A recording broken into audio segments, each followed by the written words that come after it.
Buenos días a todos. Los saludo en el nombre del Señor. Realmente es un privilegio poder estar frente a ustedes y también me gozo de saber de que estaremos en una nueva sesión de la Biblia desde cero. Como ustedes ven, ya tenemos el PPT, el PowerPoint, y a través de eso ya podemos ya ayudarnos para transmitir la clase. Ok, antes de empezar, quisiera comentar que debido al programa que estoy usando, un poquito las preguntas van a estar un poquito desfasadas por un minuto será. Pero fuera de eso todo bien. Gracias a Dios todo tranquilo. Entonces, sin más preámbulos, vamos a iniciar y agradeciéndole a Dios este tiempo que podemos tener juntos. Agradeciéndole también que nos pueda reunir una vez más, orando por nuestro país, porque, como bien sabemos, están sucediendo circunstancias muy duras, estamos todavía en plena cuarentena, y por lo que estamos viendo, esta cuarentena de repente va a ser más larga de lo que incluso las estimaciones presidenciales se están proyectando. Pero ello no debe apartarnos del deseo de estudiar, del deseo de aprender la palabra, más bien aprovechar este tiempo. Como decíamos en la clase pasada, no hay nada mejor que saber que este tiempo puede ser un tiempo en el cual Dios se puede glorificar en nuestras vidas. Dios puede también permitirnos conocer más de Él, nos puede permitir también aprender más de su palabra, conocer, entender también lo que significa el misterio de su voluntad. Y solo eso se va a lograr a través de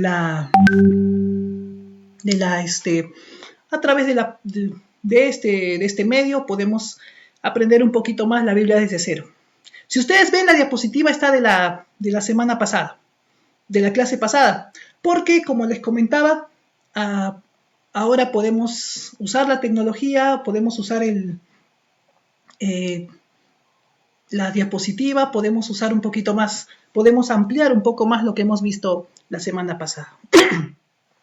Muy bien, estimados hermanos, entonces agradezco a Dios por el tiempo que me dan y poder empezar entonces la clase. Sin más preámbulos, agradeciendo a Dios por la presencia de cada uno de ustedes, empezaremos entonces la Biblia desde cero. Lo primero que hablábamos la semana pasada es que necesitamos conocer la palabra de Dios para determinar lo que Él quiere hablarnos en este tiempo que estamos pasando con el coronavirus, con la aflicción que uno puede tener ante las circunstancias duras que nuestro país o que el mundo atraviesa. Tenemos que tener una respuesta. Y como hablábamos, no hay nada mejor que obtener la respuesta de la propia palabra de Dios. Si uno quiere decirle al Señor, Señor, háblame, el Señor ya te va a responder, pero por medio de la palabra de Dios. Y al responderte, lo primero que Él va a hacer es mostrarte qué es lo que quiere de ti. Quizás la respuesta que tú puedas buscar de Dios no va a ser la respuesta que tú quieras o la respuesta que tú estás esperando. Señor, muéstrame por qué están pasando las cosas como están pasando. Muéstrame, Señor, cómo es que tu voluntad habla a mi vida. Muéstrame también cómo es que quieres que yo transforme mi ser. Porque lo primero que te va a decir Dios es, oye, no solamente voy a cambiar tu ser a través de lo que tú quieres que yo haga. Me explico. Señor, tengo una enfermedad. El Señor no solamente va a curar tu enfermedad. El Señor lo que también va a hacer es buscar que haya una transformación en tu vida. Hay una palabra hebrea que se llama rafá, que es sanidad. La palabra se amplía y no solamente sanidad, es saneamiento. Quiere decir que lo que tienes en la mente también va a ser sanado. También lo que tienes en la mente va a ser transformado. El que roba ya no roba, el que miente ya no mienta. ¿Eso tiene que ver para sanidad? Por supuesto que sí, pero me estoy adelantando. Quiero mostrarte también a dónde vamos a empezar. Objetivos de la clase. Primero, un primer objetivo, mostrar la importancia de las Sagradas de las Sagradas Escrituras y de la necesidad de conocerlas. Lo primero que yo entiendo y lo primero que yo quiero que tú entiendas es que lo que yo te voy a mostrar es la importancia de las Sagradas Escrituras, por qué es necesario que las conozcas. Quisiera también mostrarte una correcta definición del término Biblia y exponerte los peligros de una mala interpretación.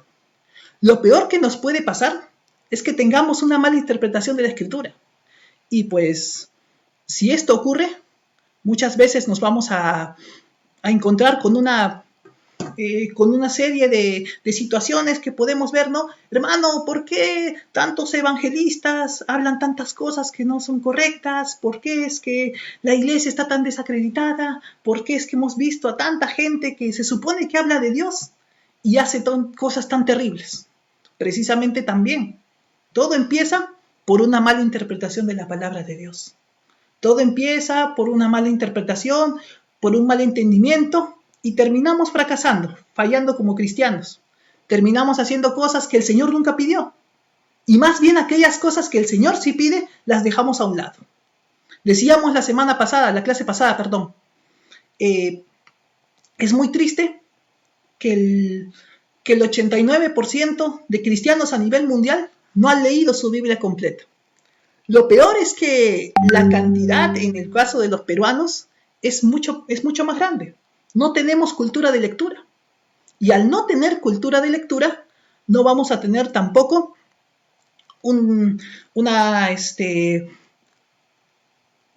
cómo defendernos de aquellos que malinterpretan o usan las escrituras para su propia conveniencia. Reyes, políticos, gente de mal vivir ha usado la Biblia también. ¿Y las ha usado por qué? Porque le convenía que el pueblo no lea. Si algo estoy tratando de hacer con este curso, es simplemente motivarte a entender lo que es el tesoro tan grandioso que Dios te dio a través de 66 libros de la Biblia. Y ese es mi único objetivo. Mi objetivo también es que tú conozcas más y más lo que Dios quiere hablarte a ti. Entonces, sin más preámbulos, continuamos con esto. Voy a cambiar la diapositiva. Ya. Entenderán también que, como les decía, no tengo la facilidad de poder contestar preguntas en vivo. Si quieres hacer una pregunta, al final te voy a pedir para poder explayarme mejor en los temas que voy a tocar. La semana pasada también hablábamos de esto. ¿Cómo es que la gente habla de Dios? ¿Cómo es que la gente se pregunta de Dios? Y al preguntarse de Dios, la gente también no encuentra respuestas en la iglesia. Las preguntas que nos hacíamos la semana pasada eran estas, ¿no? ¿Por qué Dios permite la maldad en este mundo? ¿Por qué Dios permite si podemos o no tomarnos en serio la Biblia? Si no hay ningún error en la Biblia. Si solamente los que van a la iglesia van al cielo. ¿Podría haber otros libros, aparte de los que ya conocemos? ¿Pueden ser compatibles las ciencias bíblicas con la ciencia? Estoy repitiendo un poco las preguntas de la vez pasada porque quisiera ya tenerla a fondo, ¿no? Me interesan algunas de aquí. Y la pregunta que tú te haces, y varios también me han estado haciendo por privado, es ¿por qué Dios permite la maldad en este mundo? ¿Por qué Dios permitió el coronavirus? Ahora, tú me dirás, no fue Dios, fue el diablo. Según la Biblia, Dios tiene el absoluto control de todo lo que pasa. Todo lo que existe pasa por medio de Él y para Él. Hay un versículo con el que te quiero compartir, si tienes tu Biblia a la mano, Isaías capítulo 45. Isaías capítulo 45, versos del 5 al 7. Dice así: yo soy el Señor, ni ninguno más hay. No hay Dios fuera de mí. Yo te ceñiré aunque tú no me conociste, para que se sepa desde el nacimiento del sol y hasta donde se pone, que no hay más que yo el Señor, y ninguno más que yo. Estoy leyendo Isaías capítulo 45 y ahora voy al verso 7. Que formo la luz y creo las tinieblas, que hago la paz y creo la adversidad. O sea, yo soy el Señor que hago todo esto.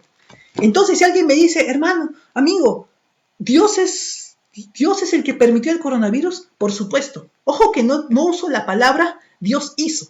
Porque obviamente un virus tiene una forma de serse, de manifestarse, la cual seguramente un médico o un biólogo no, me la podrá explicar de una mejor manera. Pero lo que voy es que, ¿por qué Dios permitió entonces que se propagara? Si fue en China, ¿por qué se abrió el tema? Se abrió por la sencilla razón de que hay momentos en los cuales uno, como creyente, tiene que enfocarse, ¿no? ¿Qué pasó? No hay coronavirus en la Biblia. ¿Cómo puedo yo explicarle el coronavirus si no hay coronavirus en la Biblia? Pero sí veo situaciones similares. La gran plaga del libro de Joel, o la situación de los leprosos, los cuales nadie los podía tocar, y también había una cuarentena en ese tiempo. Y vemos también cuál es la actitud del Señor para tales casos. En tales casos se mueve la misericordia. Y en tales casos también va Dios mostrando que esto que estamos sintiendo no va a ser tan fuerte o tan terrible como lo que va a ocurrir después, llamado el gran día del Señor. Los profetas del Antiguo Testamento lo que van a enseñar es el gran día del Señor, que es una expresión para mostrarnos el día de la justicia de Dios, cuando Dios juzgará al hombre. Tú me dirás, ¿eso va a pasar? Hay un libro llamado Romanos que dice así, en el libro de Romanos, en el capítulo 1, verso 18, dice así, ¿no? Porque la ira de Dios se revela desde el cielo contra toda impiedad e injusticia que practican los hijos de los hombres. Y tú me dirás, ¿qué? ¿Dios está molesto? Por supuesto, mira las noticias, mira la televisión y te vas a dar cuenta qué mundo tan perverso tenemos. ¿Y Dios lo permitió?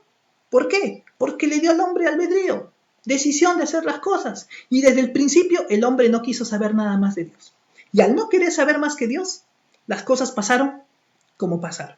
El hombre no quiso no quiso estar a cuentas con Dios. No quiso encontrarse con Dios, no quiso buscar a Dios. Y ya pues, es el tema. Cuando uno se aleja de Dios, lo que se produce es una palabra famosa en la Biblia que vamos a ver luego, pecado. ¿Pecado qué implica? Pecado implica lejanía de Dios. Aquellas cosas que te alejan del propósito original por el cual tú estás en la tierra. Y la pregunta que tú te harías es, ¿por qué estoy en la tierra? ¿Para qué estoy en la tierra? ¿Para tener plata? ¿Para tener dinero? ¿Para tener propiedades? ¿Para tener una bonita familia? ¿Una bonita esposa? ¿Un buen esposo? ¿Por qué estoy en la tierra? Ahí nomás donde te hablaba. Isaías capítulo 43, los que tienen su Biblia, capítulo 43, verso 7. Mira lo que dice. Está hablando del propósito por el cual Dios creó. A todos los llamados de mi nombre, para gloria mía los he creado, los formé y los hice. Dios dice que te ha creado para su gloria. La palabra gloria en hebreo es kabot. Kabot significa kabot significa también, la palabra es brillo, la palabra es resplandor, pero también la palabra es victoria. En otras palabras, Dios te ha creado para triunfar en ti, para que tú triunfes. ¿Y cómo triunfo? Ya sé, con una gran cuenta corriente. No. Triunfas cuando encuentras tu propósito en la vida. De repente Dios te puso en una casa, en un lugar, para que puedas mostrar su carácter. Dios es amor, entonces tiene que ver la gente como yo amo a mi prójimo. Dios es misericordia, la gente tiene que ver cómo yo soy misericordioso con la persona pues, que tengo que ayudar. Dios es justo, también las acciones que yo hago tengo que hacer en justicia. ¿Por qué Dios entonces permitió la maldad? Repito, es porque no hemos mostrado su carácter. Imagínate si practicáramos los principios bíblicos. Te aseguro que la humanidad sería muy diferente a lo que estás. Hermano, tienes un muy bajo concepto de la humanidad. No. Tengo el concepto que la humanidad tiene de sí misma. El orgullo humano es una de las cosas más trágicas que hay. Para que haya un rico, tiene que haber un pobre. Para que haya alguien con una posición de poder, tiene que haber otro que no. Entonces la desigualdad o el deseo de que las cosas a mi conveniencia son más proclives cuando explora la naturaleza humana. Yo y tú somos así. ¿Te has dado cuenta? Corriendo nos hemos ido a comprar papel higiénico, corriendo que el víver no se acabe, no importa el otro. La mayoría somos así. Pero todos de repente no lo son. Bueno, pero otros tenemos otras cosas. Tranquilo, voy a tocar el tema, recién es una introducción, sino que me enfoco un poco en aquello que alguien estaba preguntando. Continúo. No hay ningún error en la Biblia. Las preguntas. Ojo, te podría dar la galletita bien rico ahí y te puedo responder todas. No sé si de repente quedarías o no satisfecho con mi respuesta. Ese es un tema tuyo. Pero no es el propósito de este curso poderte dar todo masticadito. Como dice el dicho, prefiero enseñarte a pescar que darte el pescado gratis. Y otra cosa es que me interesa a mí que veas también que leer la Biblia no es de un aprovechado, de una persona pues que cuando lee la Biblia se aprovecha de la gente y solamente lee la Biblia para cobrar dinero. No, quiero enseñarte que leer la Biblia es lo más maravilloso que te puede ocurrir. Pero también quiero enseñarte que hay una gran responsabilidad. Continúo entonces, voy a pasar la diapositiva. De repente te decepcionaste porque querías que conteste todas. No es el momento. Ya habrá. Sigo, continúo. Como repito, me es muy difícil a veces ver las preguntas. Si están viendo al final, lo voy a tratar de verlas porque tengo que ver mi celular. A ver, por si acaso, solamente veo que están viendo. A ver, un ratito. Estoy viendo el Facebook Live. Acá está viendo la gente. Bueno, agradeciendo a Dios que están viendo. A ver un rato. Ya, continuamos. ¿Cuál es la importancia de leer la Biblia? Esto también lo veíamos la semana pasada. No es mi idea repetir, pero sí aprovechando que tengo las diapositivas y que la vez pasada no te las pude presentar, me interesa bastante que esto te pueda quedar claro. Si me tomo el trabajo de hacer estas diapositivas, es por el deseo que tengo de que aprendas. Es por el deseo que tengo de que puedas conocer un poquito más la palabra de Dios. Nada más, eso nomás me mueve. Entonces, ¿qué ocurre? ¿Cuál es la importancia de leer la Biblia? Como te muestro una estadística aquí, a ver, voy a cambiar mi posición. Ya. Como te muestro aquí, el mundo en el que vivimos requiere respuestas acerca del propósito de la vida del individuo, pasado, presente y futuro. ¿Por qué es que estamos en un momento en el cual, ¿cuál es nuestro pasado? Venimos de Adán y Eva y todos venimos de ahí. En un jardín, en un huerto, se puso todo el universo. Y es cierto que un día habrá un juicio final. Mi alma será juzgada. ¿Cómo puedo yo cómo puedo yo explicar esto a la gente? Oh, ya están, saludos de Chiclayo, gracias. Saludos, ¿no? Ahí por ahí veo. Ya. ¿Cómo es que la gente, estoy viendo así de reojo nomás? Con el programa que estoy usando, si bien es cierto, gano la diapositiva, pierdo un poco en el sentido de no poder ver a detalle los comentarios. Lo que sí trato de ver un poquito, no estoy viendo acá, de mirar. Entonces, ¿qué sigue? Todo creyente debe tener en su mente las verdades fundamentales que emanan de la palabra de Dios. Por supuesto, la Biblia permite estudiar conceptos como Dios. Como te decía en la clase pasada, la Biblia no te explica, no te dice Dios existe o no. Estas son las pruebas para que tú puedas decir al mundo que Dios existe. No, la Biblia no le interesa darte pruebas. La Biblia da por sentado que Dios existe. Y empieza diciéndote que en el principio creó Dios los cielos y la tierra.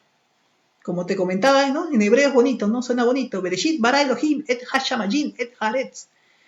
En el principio Dios creó el universo. Y lo bonito del Génesis 1.1 es que te enseña, ¿no? En el principio, tiempo, el primer tiempo. A los matemáticos les gusta, ¿no? T igual 0. T igual 0, ¿no? El primer tiempo, el primer instante de la creación del universo se creó en ese momento. Creó Dios los cielos y la tierra. Los cielos, ¿no? También lo que es el espíritu, la esfera espiritual. Y también la tierra, el universo.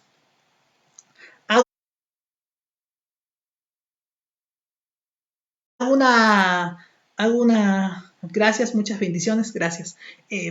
Hago una aclaración aquí, ¿no? Alguien preguntaba, ¿no? ¿Qué estaba haciendo Dios antes de crear el mundo? ¿Qué estaba haciendo Dios antes de crear el universo? Y había una explicación, Martín Lutero creo que lo dijo, estaba creando el infierno para los que hacen esa pregunta. No es cierto. Si tú me preguntarías qué estaba haciendo Dios antes de crear el mundo, la pregunta en nuestra esfera está mal planteada. ¿Por qué? Porque Dios crea el tiempo en Génesis 1.1. Y al crear el tiempo, el universo todavía, el tiempo, materia y energía son creadas en Génesis 1.1. Y al ser creadas en Génesis 1.1, antes de eso no hay nada. ausencia de tiempo, la Biblia le llama eternidad. Entonces, al no haber tiempo, tampoco hay espacio. No puede haber antes. Dios es el que era, el que es y el que ha de ser. Dios es el que estaba en toda la esfera eterna. Tú no puedes decir qué estaba haciendo Dios, porque es una medida de tiempo. Y te comento algo interesante. ¿Eh? Hay unos personajes en la Biblia llamados los profetas que Dios les va a permitir ver el futuro. E incluso a uno de sus apóstoles, Juan, le hace ver el Apocalipsis. Pero Juan es un hombre del siglo I, ¿cómo lo va a ver? Precisamente Dios lo saca de la esfera del tiempo nuestra, porque nosotros vivimos bajo el tiempo, y Dios le dice que el tiempo no será más. La palabra tiempo en la Biblia es cronos, de ahí viene la palabra cronometría. La palabra cronos tiene que ver con un tiempo en el cual la gente, pues, ¿cómo te lo puedo decir bonito? El tiempo medible. Hay otra palabra griega que se llama el kairos, que es un tiempo eterno. Es un bonito concepto, ¿no? El alma, ¿qué otro concepto hay? El alma, el corazón. Por si acaso, el alma es tu voluntad. Y eso existe. Es lo que te diferencia de los animales. El perrito, cuando quiere aparearse, va y quiere tener relaciones con la perrita. No le pide permiso, nada, va y la cortea. Eso se llama naturaleza animal. El otro lado, cuando tú ves el tema del animal, ¿cómo es cuando un perro muerde a otro perro? El perro no dice, perdóneme, sí, me voy a vengar. No. Funciona por instinto. Muerde porque te muerde. Y yo también le muerdo. En el caso, pues, del león, se come el venadito porque quiere. Te estoy haciendo una explicación pequeña, ¿por qué? Porque el concepto de alma es un concepto de voluntad. Tú puedes decidir o no hacer las cosas. En la Biblia dice que el alma que pecare, esa morirá. En la Biblia, el alma que pecare, esa morirá. Es importante que el concepto se tenga claro. A la hora que ahora sí veo que están mandando solicitudes, creo que lo he puesto en público para que la gente pueda verlo igual. Sea como sea, es muy importante que ya después, cualquier cosa, estamos al servicio, esto es algo gratuito, es una iniciativa que uno tiene por el deseo que la gente se desee conocer más la palabra de Dios. Eternidad, pecado. La eternidad es por los siglos de los siglos. El concepto de la eternidad es tan fuerte, por supuesto que sí. Es un concepto, pues, no te olvides que tu alma es eterna. Al ser humano, a los medios no le interesa saber que tú tienes alma. Tú ves las noticias, tanto muerto, pero nunca un periodista se pregunta, ¿después de esto hay algo más? ¿Hay algo más? El ser humano tiene alma. Y eso es algo que solamente la Biblia te enseña. Tienes alma. ¿Se puede demostrar esto? Bueno, ya tocará la clase cuando toque. Te estoy dando algunos anticipos, ¿no? La muerte, la eternidad, ¿no? ¿Qué pasa en los segundos después de la muerte? En este tiempo todo el mundo está pensando en la muerte. ¿Qué pasará luego? Eso es algo que también está en la Biblia. Continuando, por favor, continúo, voy a pasar la diapositiva. Ya. El tipo de explicación que yo voy a hacer se va a tratar en verdades básicas. O sea, yo voy a desarrollar una verdad, un postulado que me va a permitir desarrollar la idea. Es algo que traté de hacerlo antes en un curso llamado Verdades Básicas, pero lo estoy tratando de hacer ahora también para ordenar un poco los pensamientos en orden. Entenderás que ese es un curso básico, no quiero tampoco meterme al tema de los papiros, manuscritos, al griego, hebreo, a fondo. Obviamente voy a decir algunas cosas, pero no es mi deseo profundizar de una manera. Seguramente al final del curso trataré algunos temas un poquito más serios. Pero sí quisiera empezar diciéndote que conocer la Biblia es un proceso que requiere esfuerzo. Hermano, sí, no, yo leo la Biblia porque vi las películas de Semana Santa y vi los 10 mandamientos y vi un ratito el arca de Noé y ya sé, eso es la Biblia. Ese es el tema. Cuando tú lees un libro, así seas ateo, así seas el tipo que peor busque, que peor la persona va y quiere tratar el tema de la, ¿cómo puedo decirlo? ¿Quieres refutar a Dios? La persona que quiere refutar a Dios también tendría que leer la Biblia para saber a qué tipo de Dios. Pero hay Corán, hay Biblia, etcétera, ¿no? Como te mostraba la vez pasada, ¿no? También tengo el Corán, lo he leído. Y otros libros más. El libro del Mormón está por ahí, ya no me alcanzó el tiempo. Como te decía la vez pasada, no, siempre es bueno que leamos. Siempre es bueno que así tú vayas a enfrentarte más, a enfrentarte a la gente, así tú vayas también a decir, no, esto es mentira, patrañas, son para que los pastores, los religiosos nos saquen plata, bacán. Pero léelo y date cuenta si hay o no sabiduría.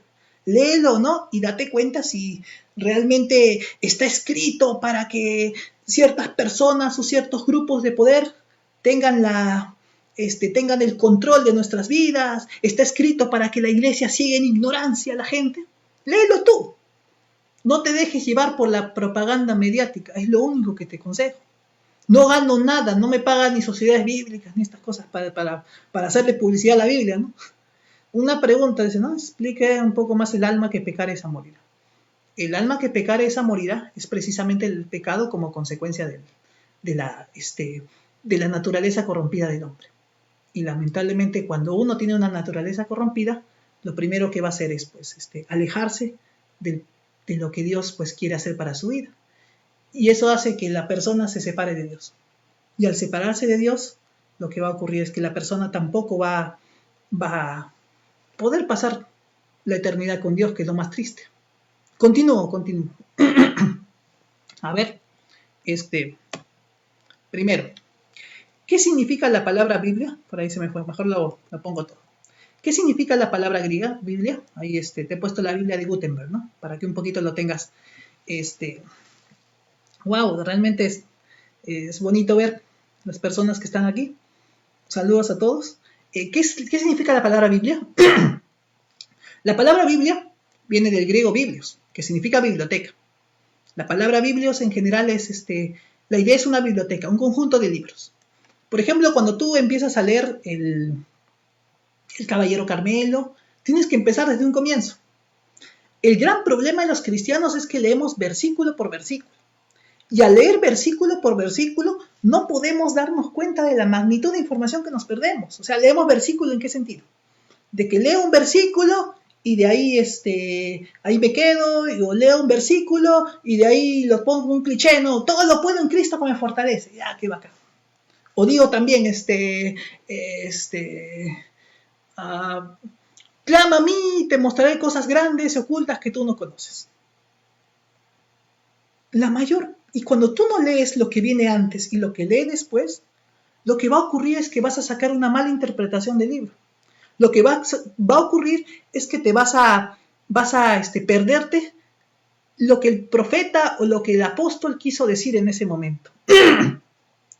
Por ejemplo, saludos de Calle Arequipa, gracias. Entonces, ¿qué sucede? Cuando el apóstol quiere decirte algo, lo que va a ocurrir es que no lo vas a entender. Por ejemplo, todo lo puedo en Cristo que me fortalece. Por si acaso no te está diciendo ese pasaje que voy a mandarme a la chica y cuando me mande la chica va a hacer caso porque todo lo puedo en Cristo que me fortalece. O voy a ingresar en el examen de admisión porque todo lo puedo en Cristo que me fortalece. No, no es el tema ahí. El tema de todo lo puedo en Cristo que me fortalece es Pablo en prisión, el apóstol Pablo en prisión, y en ese momento está diciendo, ¿no? Puedo vivir en abundancia, vivir en escasez, me ha sido consolado, ¿por qué? Porque me ha consolado la llegada, pues, la ofrenda que le habían dado a Pablo, y Pablo, pues, quiere agradecer y hablar de sus penas, y está pasando dificultades en la cárcel, pero todo lo puede en Cristo que lo fortalece. O sea, el fortalecimiento en Cristo no es en un sentido de que yo lo puedo hacer todo porque soy cristiano, yo puedo caminar en la calle porque ahorita que hay coronavirus porque todo lo puedo en Cristo que me fortalece. No, no está diciendo esto. Está hablando que consuela el Señor. Saludos desde Houston. Oh, hermana Vanessa, qué gusto de verle. Desde Houston, saludos también. Continúo. Entonces, ¿qué pasa? La Biblia viene del griego biblios. El otro pasaje, nomás, clama a mí, yo te responderé. ¡Ah, ya! Y tú escuchas a ciertos predicadores que te dicen, clama a mí, yo te responderé y mostraré cosas grandes, maravillosas, ocultas que tú no conoces, vas a ver cosas grandiosas y Dios te va a dar dinero. No, no es el tema ahí. Jeremías escribe, clama a mí, yo te responderé desde una cárcel. Y al estar desde una cárcel lo que está diciendo es, el Señor me va a mostrar lo que va a pasar luego. Jeremías busca revelación de la palabra de Dios, no busca plata, no busca dinero, busca que Dios le hable. El problema está del creyente es que no busca a Dios, no busca agradarse de Dios, no busca gozarse del solo hecho de estar con Dios. Queremos algo más. Queremos Dios y mi buena cuenta corriente. Queremos Dios y mi y mi plato de comida. Queremos Dios y mi bonita familia. Queremos muchas cosas, pero el problema está pues que perdemos lo principal, que es pues el solo saber que un día también te irás con Dios. Pero eso es conformismo. No, te aseguro que después Dios hará el resto.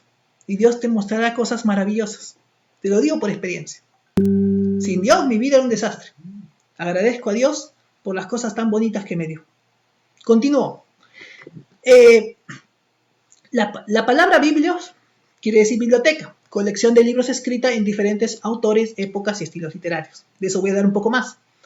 Biblios es una ciudad en Líbano, Medio Oriente, está al norte de Israel. Cuando me tocó ir allá hace poco, fui a la frontera de Siria, pero también vimos un poco, estuve en una región que se llama los Altos de Golán.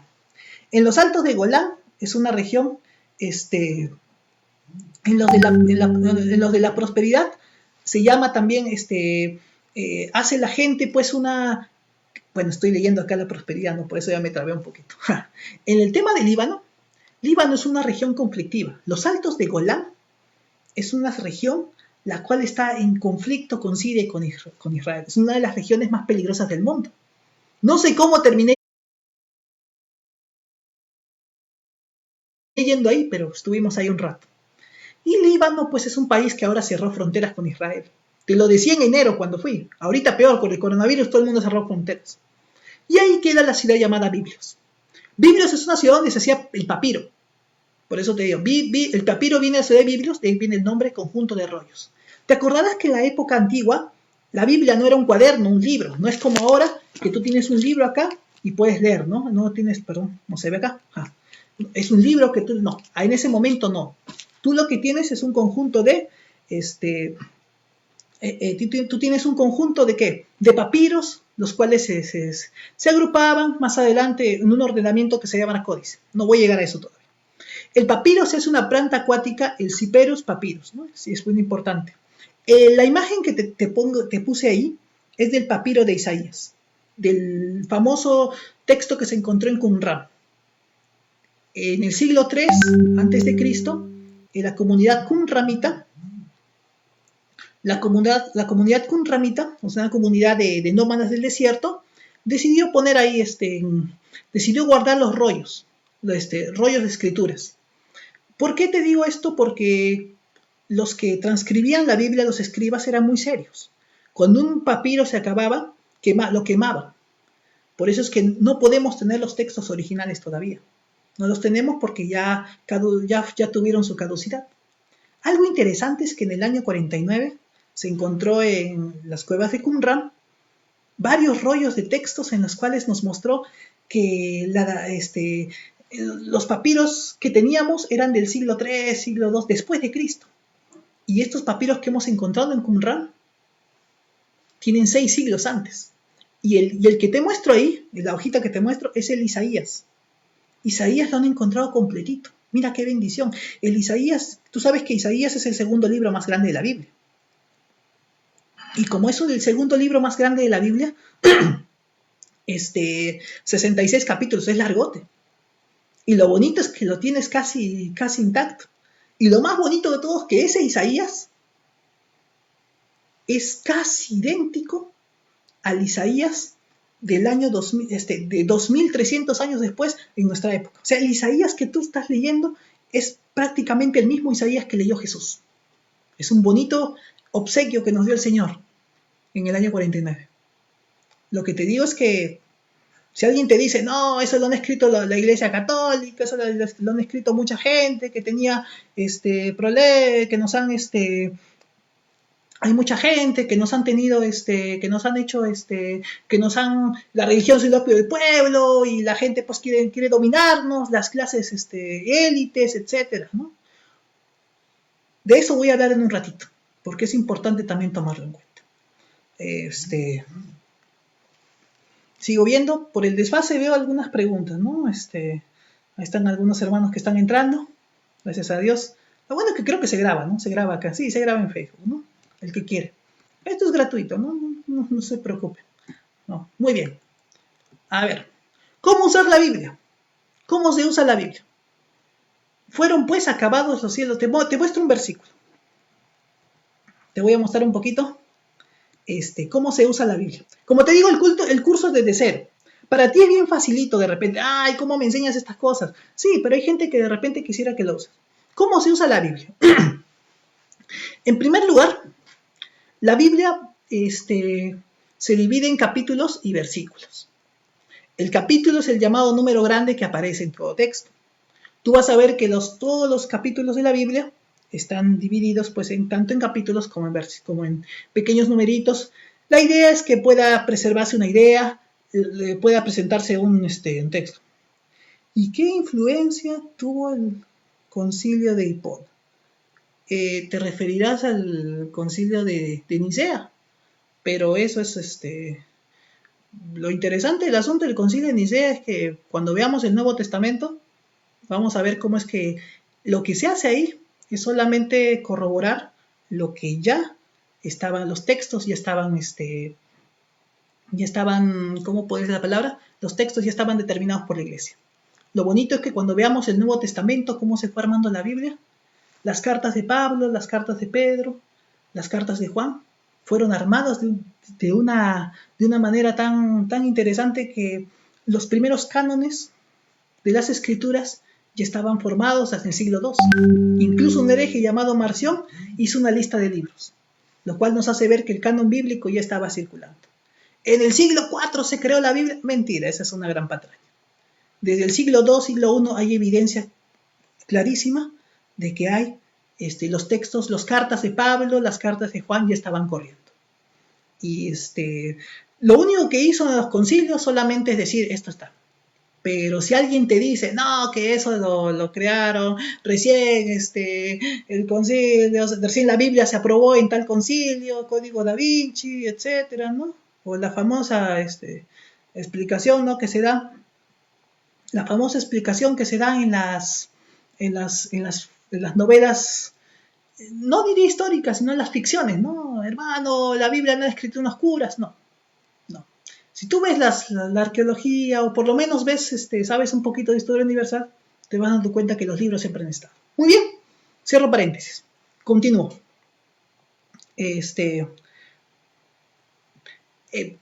Ahí dice, ¿los papiros se encontraron en Egipto? No, se encontraron en Qumran. Qumran se encuentra en la frontera casi entre Israel y Jordania, en Israel mismo. De ahí si quieren les pongo las fotos, ahí que estamos en Qumran. Pero me acaban de hacer acordar que esos papiros de Isaías los pude ver, pero es tesoro nacional israelita. Hay un muchacho con fusiles al costado, ni foto puede sacar. Pero ahí se ve, hay un lugar que se llama el Santuario del Libro y ahí los ves. Muy bien, cierro paréntesis, vuelvo a tocar el tema. Los capítulos como tal son esos números grandotes que se ven. Un capítulo es una unidad que contiene un grupo de versículos. Se caracteriza por contener una historia o una idea en conjunto y está marcado textualmente con un número grande al inicio de un párrafo. Acá hay algo importante. Un capítulo lo que contiene es una idea. Si tú ves en tu Biblia hay ciertos títulos que aparecen. Esos títulos en negrito no son títulos que los están inspirados por Dios. Son títulos que los pone sociedades bíblicas. Entonces, ¿sirven para ayudarte? Sí. ¿Sirven para ayudarte a ver una idea? También. Porque más o menos te explica lo que el capítulo te está diciendo.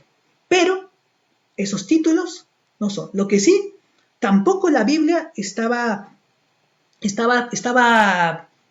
puesta en, ¿cómo te puedo decir? La Biblia no estaba dividida así de un principio. A ver, voy a avanzar con la diapositiva para enseñarte algo más. Ya. Como tú ves aquí, a ver, voy a poner mi carita en otro lado para que lo puedas ver mejor. Los versículos son las unidades más elementales de los textos de los libros de la Biblia, ¿no? O sea, los versículos son las unidades. Ahora, y cometemos el error de aprendemos versículos. Tenemos que aprendernos todo, tenemos que esforzarnos por leer los libros. Los libros no se leen. Y al no leer la Biblia, y al no leer leer versículos sueltos, como decía hace un ratito, no te va a permitir disfrutar de toda la idea del pasaje. Se dice que la división de la Biblia en capítulos se debe al clérigo inglés Stephen Langton, quien tiempo después llegó a ser el arzobispo de Canterbury. Uno de los que me está escuchando es bien hincha de los ingleses, así que le gustará esa referencia. La llevó a cabo a principios del siglo XIII. En otras palabras, lo interesante del asunto es que eso se hizo recién, así, o sea, se pusieron capítulos y versículos recién en esa época. Antes de eso se leía todo el rollo completo, que era mejor. Por si acaso, algo que hemos perdido los cristianos es la capacidad de memorizar. Y al perder la capacidad de memorizar, no nos hemos dado cuenta de cuán maravillosa es la mente humana.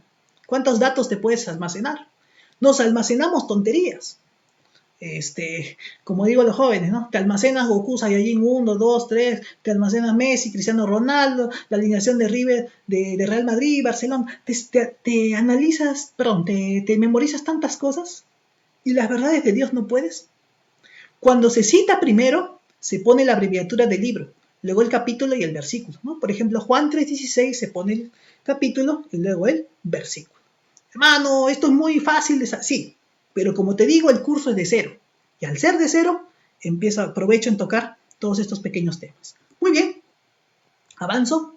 Segunda verdad básica, lo que te quería mostrar hace un rato, ¿no? Usar una Biblia mal utilizada puede hacer mucho daño. Una Biblia muy mal utilizada puede hacer mucho daño. Y al hacer mucho daño, lo que va a hacer es que pues la gente pues tome que los cristianos, etcétera. Oye, ¿cómo puede ser cristiano? Si los cristianos vinieron a América y destruyeron y saquearon y violaron. Si las cruzadas fueron hechas por cristianos. Si pues tantas cosas, en la Biblia hay esclavitud, en la Biblia hay tanta cosa, ¿no? Entonces, ¿cómo podemos basar nuestras leyes en un libro de hace 3000 años? Bueno, nuestras leyes ya están basadas en ellas, dicho sea de paso. El código de Hammurabi es similar al código de los 10 mandamientos, el Levítico, son muy similares. Entonces, desde un principio ya hay una concatenación, en la Biblia se penan las mismas cosas que se penan en el código legal. Algunas no, claro, algunas de otro tipo, pero sería cuestión de explicar. Cuando leamos Levítico, te vas a dar cuenta también de lo que te puede enseñar también la palabra. A ver, ¿qué más? Sigo avanzando. Una Biblia mal utilizada puede hacer mucho daño. Continúo con esto. A ver, en la Biblia podemos encontrar, como decíamos, narraciones, está hablando en las narraciones, como te decía, David y Goliat, Daniel en el foso de los leones. ¿Cómo eso puede ser cierto? ¿Cómo alguien me puede decir que estas narraciones son ciertas? Un hombre lo metieron al pozo de los leones. Eso está bien para niños, no para Disney. ¿Cómo puede decir que esto es verdad? Las biografías, por ejemplo, Jacob y José. Dicho sea de paso, estábamos hablando de que las biografías lo que van a hacer es mostrarte también qué tan malo es el hombre. Jacob no fue un dechado de virtudes. Es más, hay un tema bien bonito con Jacob. Jacob toda su vida fracasa delante de Dios. Se pelea con su familia, se pelea con su yerno, se estafa a su papá, estafa a su yerno, termina su yerno también, su suegro, no yerno, el suegro. El suegro lo estafa, lo termina pues escapando Jacob de su casa. Es una desgracia su vida. Tú lees, Jacob no da ni una. Su mamá lo quiso apoyar, su hermano que lo quería matar, por ese sentido. ¿Se acuerdan que va y se pone la túnica de la forma, las pieles de Saúl? Y al ponerse, cuando tú ves las pieles de Saúl, tú vas a ver que su padre no lo reconoce al final, lo reconoce por la voz dice de Jacob, las manos de Saúl, etc. Jacob termina haciendo un daño tremendo, porque rompe la unidad familiar, y cuando se escapa, pues, ya no puede ver a su mamá, en la cual, a su mamá, cuando él vuelve, ya su mamá parece que había fallecido. O sea, es una historia muy trágica. Hay un momento, el más terrible de la vida de Jacob, cuando su hermano Esaú está yendo a encontrarlo. Y cuando Esaú está yendo a encontrarlo a querer matarlo. Lo interesante es que Jacob se asusta y en ese momento dice que hace dos grupos. Y dice, ¿no? Voy a mandar a los pequeños adelante para enternecerlos. O en todo caso, si los va matando, los demás escapan. Mira ese pensamiento. Y tú dirás, ¿cómo puede ser posible que Dios actúe o Dios hable en ese pensamiento tan lúgubre o tan extraño, porque Jacob era pues un fracasado. Jacob era pues un fracasado total. Jacob todo lo había hecho mal. Y llega un momento en el cual Jacob no puede más y se encuentra con un varón, dice, ¿no? Y que comienza y un varón comienza a pelearse con él, dice en la noche. Ese varón, la Biblia lo llama el ángel de Jehová, el ángel del Señor. Y el ángel del Señor era pues tú vas a ver que el ángel del Señor se pelea con Jacob. Y Jacob le termina pegando, le termina ganando. Cuando Jacob le gana, pasa algo bien curioso. Jacob le gana, dice el texto en el libro de Oseas, llorando. Llorando, dice, le gana. Dice, no te soltaré si no me bendices. Al final, el ángel le cambia el nombre. Le dice, no te llamarás Jacob, sino Israel, porque has peleado con Dios y con los hombres y has perdido. Y el total fracasado que era Jacob, termina encontrándose con Dios. Y en ese momento dice, vi a Dios cara a cara y fue librada mi alma. Jacob lo único que había buscado en su vida era la bendición de Dios. La palabra bendición en hebreo es Baruch. Baruch significa cercanía. También, cercanía de Dios. O sea, un bendecido no es el que tiene plata. Un bendecido no es el que muchas cosas. Un bendecido es una persona que está cerca por Dios, de Dios. Alguien me preguntaba, hermano, esta situación cómo puede ser de bendición? De repente puede ser que sí, te acerca a tu familia, de repente esta situación puede ayudarte a poder poner en orden tu vida, te da una pausa a ti para poder ver cómo estás yendo, cómo estás marchando. Al final, Dios le cambia el nombre a Jacob, el ángel del Señor le cambia el nombre a Jacob y Jacob se llama Israel. Jacob encuentra un nuevo propósito Jacob encuentra un nuevo propósito en su vida. Y al día siguiente ya va confiando en su hermano y su hermano lo abraza, ¿no? O sea, la historia es el tema, ¿no? Es que estos hombres, así malos o perversos, se encontraron con Dios. Estos hombres malos y perversos se encontraron con Dios. Y al encontrarse con Dios, lo único que hicieron fue tener esa experiencia, nada más. No son nombres de admirar, no, el único admirar es Cristo en la Biblia. El único héroe de la Biblia es Dios, nada más. No, yo como David danzaba. No te dice la Biblia que imites a David. No, como Moisés hizo eso. Como Abraham tenía mujeres, se metió con la empleada. Terminó muy mal. Genealogías. Descendiente de Abraham, antecedentes. Poemas, cantar de los cantares.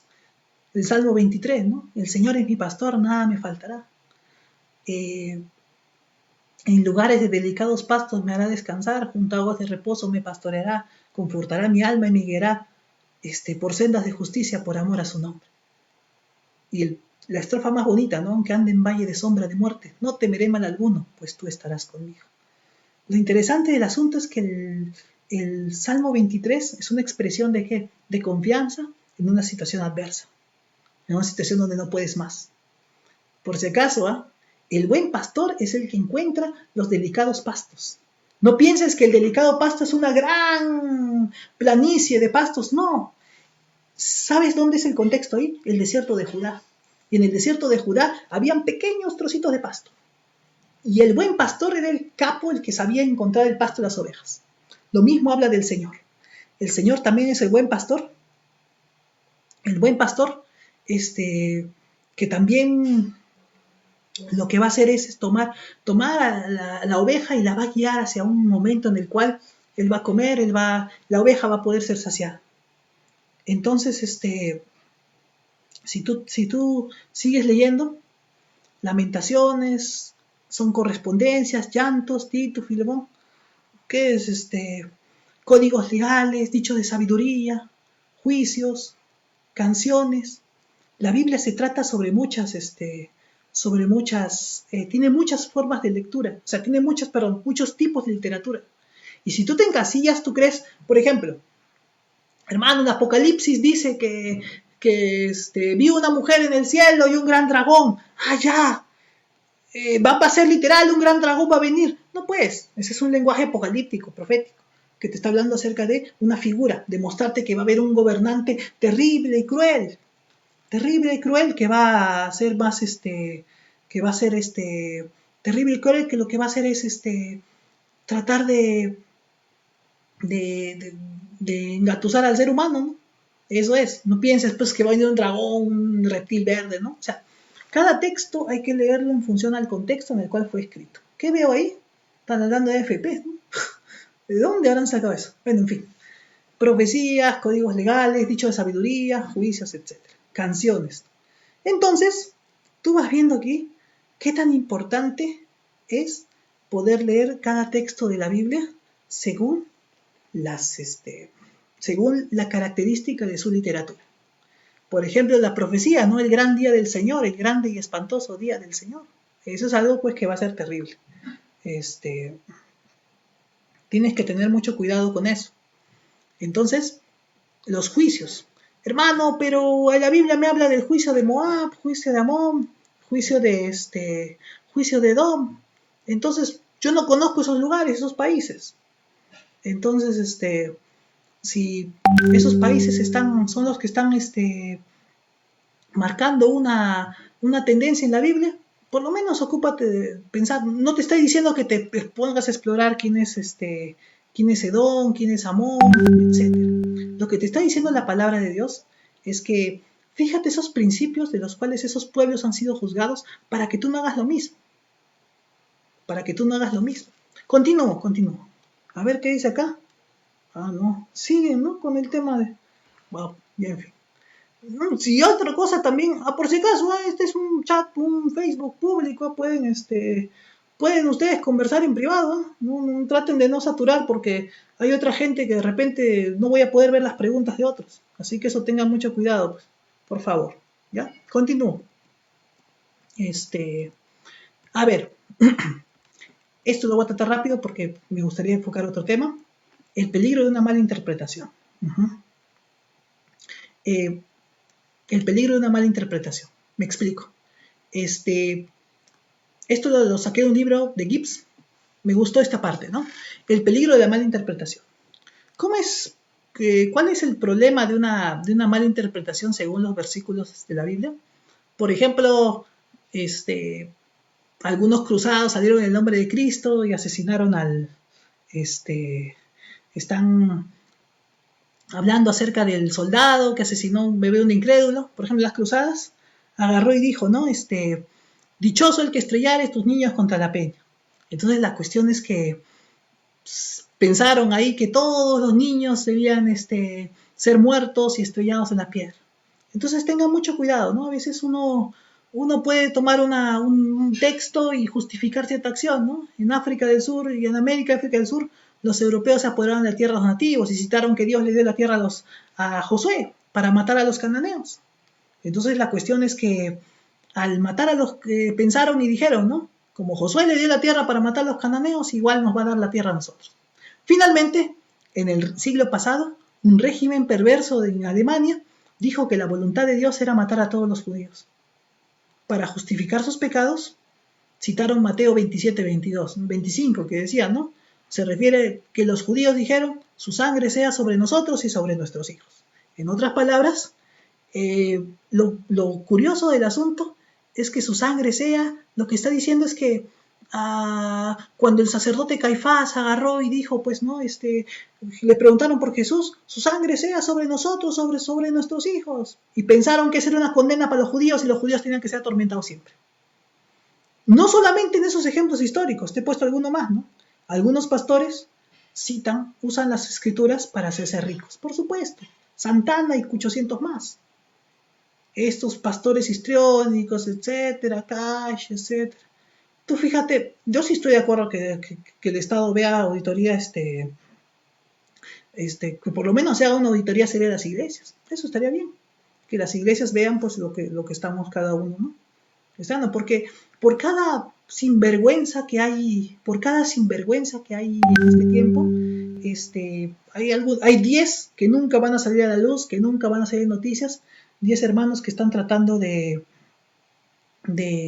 son 10 hermanos, o sea, hay 10 hermanos que están tratando de hacer las cosas bien, pero esos jamás van a salir en la línea, esos jamás van a salir en la televisión, no, nunca nadie le va a hacer un reportaje, y tú te vas, la labor de las iglesias, nunca nadie va a decir, Acostúmbrate, ¿por qué? Porque no somos convenientes a este mundo. Y solamente van a citar los casos de aquellos pastores, y no llamarlos pastores, ¿no? De estos sinvergüenzas que usan la Biblia para generar dinero, para hacer las cosas, para ganar plata, ¿no? Entonces, ese es el problema de nosotros. El problema de nosotros estamos pues que identificamos solamente, hay que hacerle mea culpa. La iglesia cristiana tiene mucho que pedirle perdón al país. En primer lugar, nosotros deberíamos ayudar a la gente, no, ayudar a la gente en el sentido de darle una respuesta sobre el coronavirus. De repente la gente ya no quiere a nosotros por el mal testimonio que hemos dado. Entonces esa situación tiene que ser tiene que permitirse la persona, también la iglesia, ver sus errores para no volverlos a cometer. Cómo estamos actuando con la gente, con el necesitado, con el hambriento, con el enfermo. La doctrina Monroe han puesto ahí, ¿no? ¿Qué crees que se malentendió? Por supuesto, América para los americanos. Ese tema, ¿no? Lamentablemente se ha tomado la tierra prometida que era Estados Unidos. Esa es otra mala interpretación, no buena pregunta. Esa es otra mala interpretación de lo que la persona pues va a pensar que no, yo soy, ¿cómo se puede decir? Yo soy elegido, el escogido, y yo voy a cambiar el mundo y los demás no. Cuidado con eso, ¿eh? Cuidado con eso. Eso es lo que pasó con Jim Jones, ¿no? 900 personas se murieron en Guyana, ¿por qué? Se suicidaron por el caso de que lamentablemente un predicador dicharachero comenzó a hablar tantas tonterías. Por eso, hermanos, en la Biblia es tan condenado el que engaña como el que se deja engañar. Tanto el que engaña como el que se deja engañar son condenados. Son condenados. Por eso es que es muy importante que ustedes lean lo que dicen, es todo.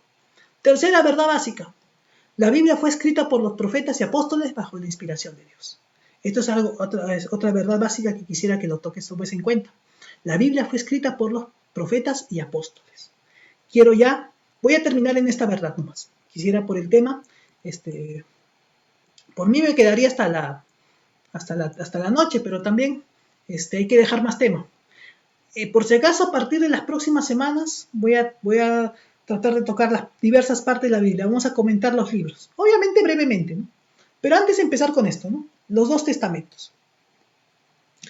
El Antiguo Testamento se escribió en hebreo antiguo, salvo pequeñas porciones de Daniel y Esdras, además del libro de Esther. El hebreo es un lenguaje muy rico para metáforas. Eso es lo bonito. El hebreo es un lenguaje muy rico. Los cielos se mueven, la tierra también, el cielo es el trono de Dios. Hay un lenguaje muy rico y muy poético del hebreo, en el cual se escribe el Antiguo Testamento. En las otras porciones, creo que no lo puse ahí, son en arameo, que es el lenguaje moderno, un poquito más moderno. Es el hebreo con mezcla de ugarítico, de otros lenguajes de ese tiempo, de acadio, etc. Entonces, ¿qué sucede?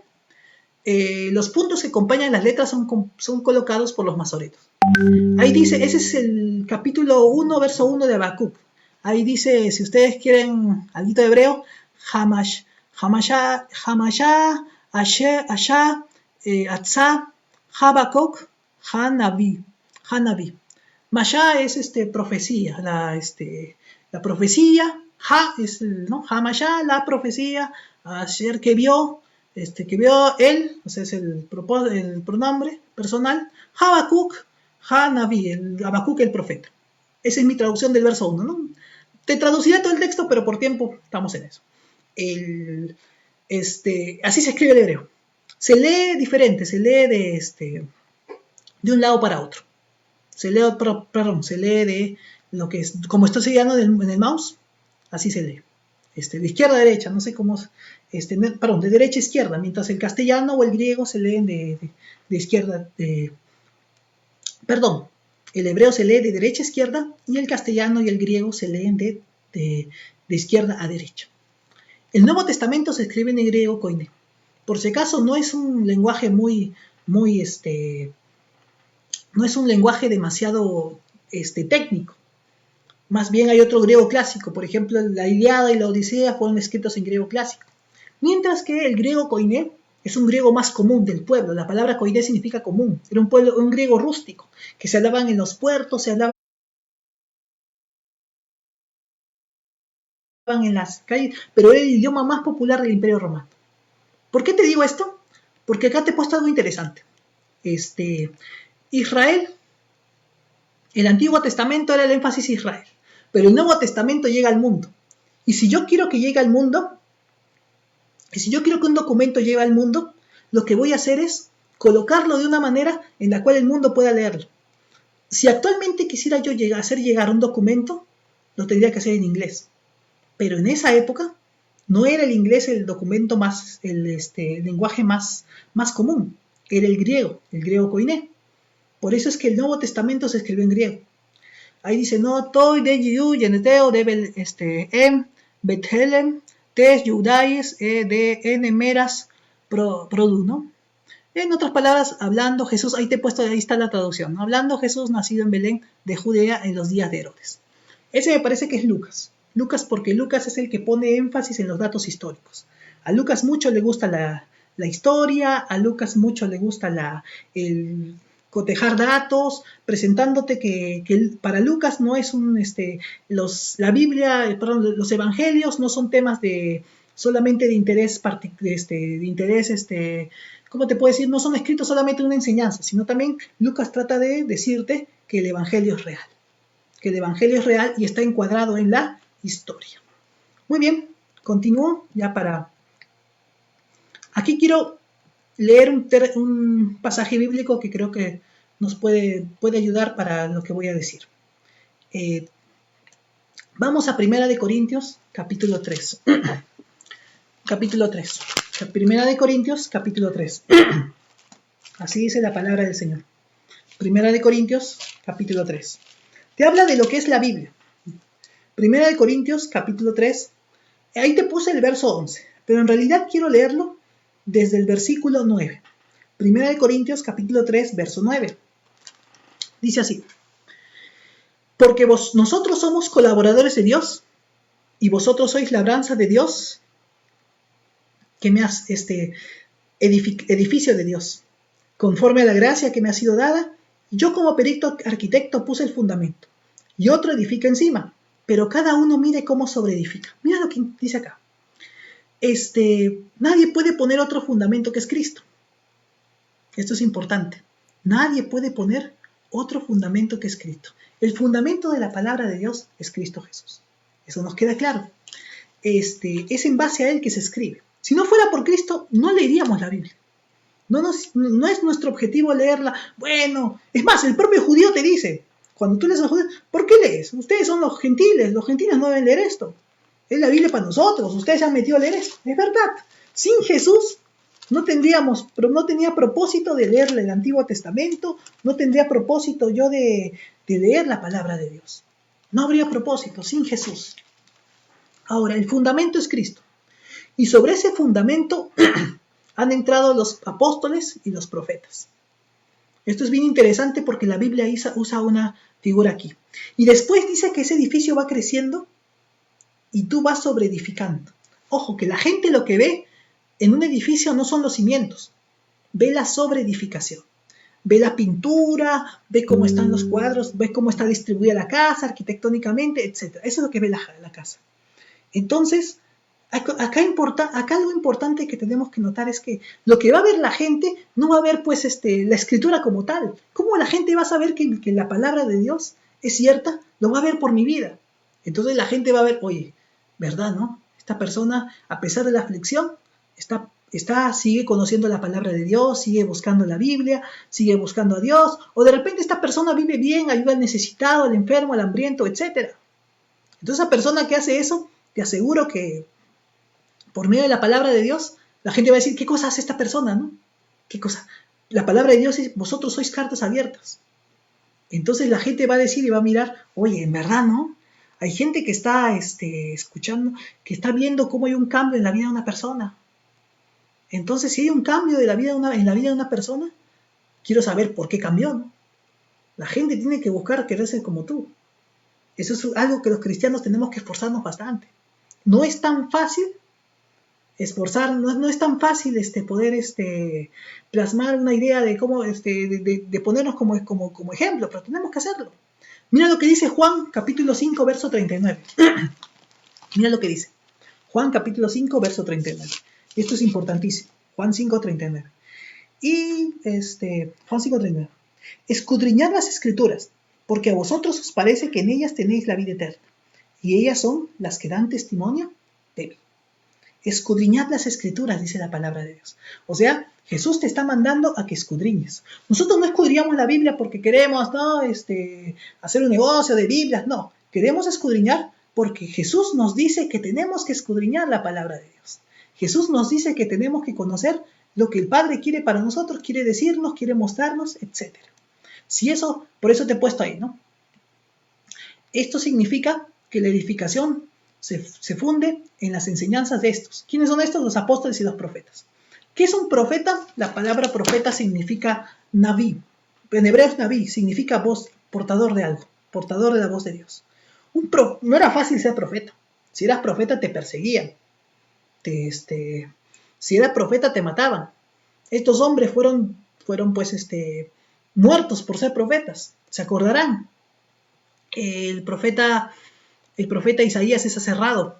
Dice la tradición, lo aserraron en un árbol. El profeta Jeremías fue lanzado al desagüe. No era fácil ser profeta. No era que yo quiero ser profeta, no, Dios te escogía. Y era muy difícil escaparse de el propio Jonás se quiere escapar de eso. Jonás se quiere escapar porque no era fácil, sabía que en Nínive lo iban a matar. El Antiguo Testamento fue escrito por profetas y el Nuevo Testamento por los apóstoles. Voy a terminar con este cuadrito. El próximo material lo voy a dejar todavía para el martes porque hay bastante para comentar aquí sobre este pasaje. Pero quiero mostrarte algo. Mira la Biblia como una biblioteca. Algunos libros más altos, más grandes que otros. Hay libros de profecía, cartas, poesía, profetas mayores y menores. Hay libros de historia. Hay libros también de iglesia, de la historia de la iglesia, que es el libro de Hechos. Entonces, te invito a que puedas ver tu género favorito y puedas empezar a leer. De mi parte, voy a empezar a desarrollar cada uno de los géneros en las siguientes clases. En las siguientes clases voy a poder desarrollar un poquito más de qué se trata cada libro, etc. Entenderás que la idea de esto es una introducción. No es tampoco mi deseo poder hacerte un curso completo, que me encantaría. Pero la idea es que te animes a leerlo. Si hay alguna pregunta, acá lo voy a dejar. ¿Alguna pregunta? Lo voy leyendo. Dice acá, ¿no? Dios nos habla ahora de la aflicción del mundo y afecta esta crisis. A todos preparémonos. Sí, debemos prepararnos después de lo que viene. Después de esta crisis la iglesia debe prepararse. Y debe pues capacitarse porque el mundo nos va a preguntar muchas cosas. Hay un mundo que sufre. Hay gente que está triste por la partida de muchos seres queridos. Hay gente que está triste por la desigualdad social, porque se pierde dinero. Tenemos que dar una respuesta para eso. Entonces, pues a partir del martes ya vamos a poder ver la Biblia en un panorama. O sea, vamos a ver un poco lo que es, de dónde se origina. Si alguna pregunta tienen, encantado estoy. No digo que lo sé todo, nadie lo sabe todo, pero siempre es bueno poder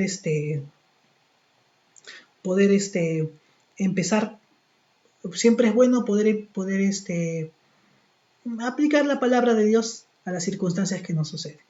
Acá dicen, ¿con qué libro voy a empezar? Vamos a empezar pues con el inicio, con el llamado Bereshit, con Génesis, ¿no? Y es un libro muy interesante. Desde ya te adelanto que Génesis tiene que ver mucho con familias. Si uno quiere formar familia, el Génesis es un excelente libro. El Génesis es un excelente libro para poder plasmar lo que Dios quiere en una familia. Bueno, aquí lo voy a dejar entonces. Voy a ver si es que hay alguna pregunta. Como ustedes saben, son los martes a las 9 y jueves y viernes a las 9. Esto va a durar mientras dure la cuarentena, ¿no? Después seguramente, no sé cómo va a ser. Vamos trabajando sobre la marcha. Va bien a todos, gracias por su atención, gracias también por las preguntas, gracias también por el deseo pues de poder escuchar hasta el final. Y una pregunta interesante sería, ¿qué dice la Biblia sobre el control de la natalidad? O también llamada planificación familiar. Podría familiar, pues, Y si es así, ¿por qué? Ya, 2 preguntas, una sobre la pandemia, una planificación, y ahí termino. A ver, una, sobre el control de la natalidad. Mira, en el Antiguo Testamento se buscó dar la orden de Dios para el mundo era ir y poblar la tierra.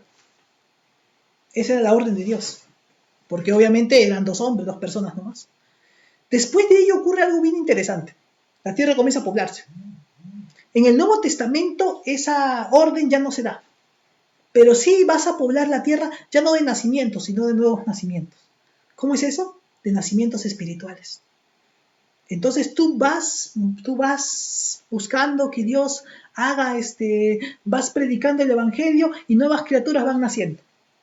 Y de repente los que me escuchan dirán, ¿qué está hablando este loco? ¿Nuevas criaturas?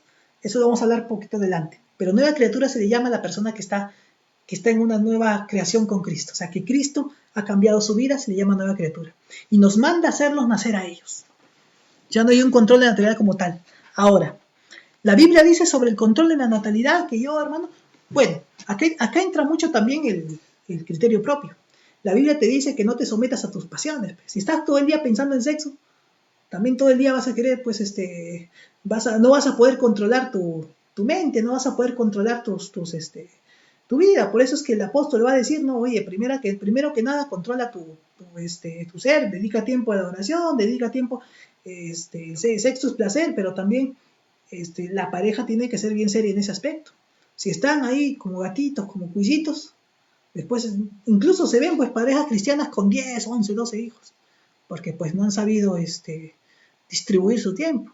La Biblia y la naturaleza tienen métodos pues para poderlos, para que la persona pueda también guardarse en ese aspecto, sabiendo que el principio fundamental es que la relación sexual es un regalo de Dios para el hombre.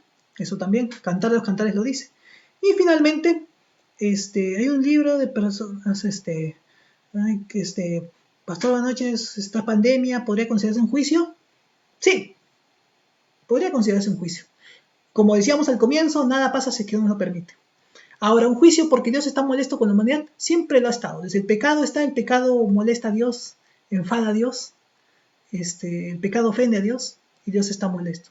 Ahora, por si acaso no pienses que esta pandemia va a ser lo más grande que va a pasar. El día del Señor es el día profético en el cual el Señor juzgará la tierra. Y estas pequeñas situaciones que nos pasan, como las pandemias, como las enfermedades, son anticipos. Por eso que el Señor te dice, oye, ten cuidado. La aflicción sirve ¿para qué? Para que te acuerdes que este no es tu mundo, que tú estás preparado para otro mundo mejor.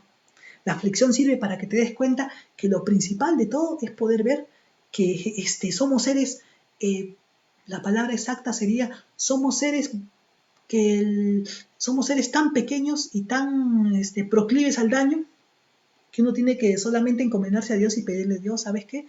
Ayúdame pues en mi pequeñez, permíteme ver lo que tú tienes para mí. Porque Dios te ha creado para cosas grandes, no tanto en este mundo, sino en el que viene. Ahí sí viene lo bonito. Y termino con un texto que dice, pues tengo por cierto que las aflicciones del tiempo presente no son comparables con la gloria venidera que en nosotros se va a manifestar. Romanos 8:18. Y el que desea, para terminar ahora sí, si quieren orar, pedirle una oración al Señor por nuestro país, creo que es responsable orar todo creyente. Algo pequeño voy a hacer más. El que quiere me acompaña, el que no, ahí nomás queda, ¿no?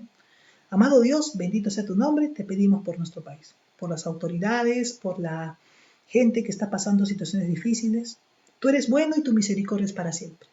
Pero también ábrenos los ojos y haznos ver el propósito que tú tienes para esta situación que está pasando. Ayúdanos, Señor, a ver tu voluntad en esto. Y también ayúdanos a poder ver cómo estamos en nuestras vidas. Si quizás nos has encerrado, si quizás nos has parado este flujo de actividades que tenemos, es porque quizás hay algo que tú nos estás llamando. Ayúdanos a verlo, Padre. Y que cada uno pueda tener este tiempo como un tiempo de victoria. Que este tiempo de cuarentena sea un tiempo de victoria en tu nombre y para tu gloria. Señor, ayúdanos a conocerte más. Y te pido que este tiempo que estamos aquí aprovechando el Facebook pueda ser de bendición para mis hermanos y amigos que me están escuchando. En Jesucristo mi Salvador. Amén y amén. La palabra amén significa que así sea, te lo juro. Muchas gracias. Voy a terminar entonces la transmisión. Y muchas gracias a todos. Que Dios los bendiga. Fue un placer estar con ustedes y será hasta una próxima oportunidad.